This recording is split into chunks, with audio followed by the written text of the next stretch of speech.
নারীকে আপন ভাগ্য জয় করিবার কেন নাহি দিবে অধিকার? হে বিধাতা, নত করি মাথা, পথপ্রান্তে কেন রব জাগি?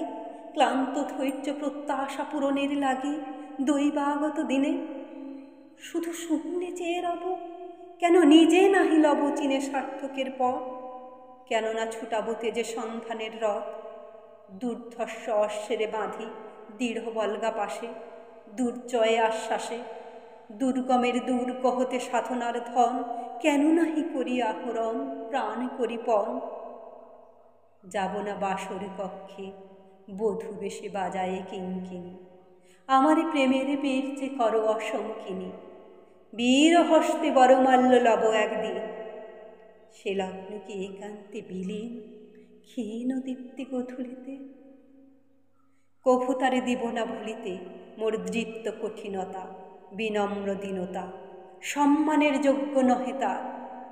ফেলে দেব আচ্ছাদন দুর্বল লজ্জার, দেখা হবে ক্ষুব্ধ সিন্ধু তীরে তরঙ্গ গর্জনোচ্ছ্বাস মিলনের বিজয় ধ্বনিরে দিগন্তের বক্ষে নিক্ষেপিবে।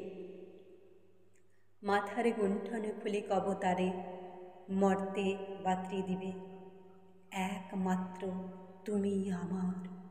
সমুদ্র পাখির পক্ষে সেইক্ষণে উঠিবে হুঙ্কার, পশ্চিম পবনহানি সপ্তর্ষি আলোকে যবে যাবে তারা পন্থা অনুমানী। হে বিধাতা, আমারে রেখো না বাক্যহীনা, রক্তে মোর যাকে রুদ্রবীণা।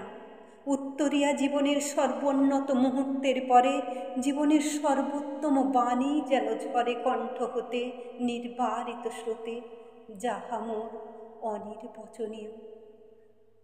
তারে যেন চিত্ত মাঝে পায় মোর প্রিয়।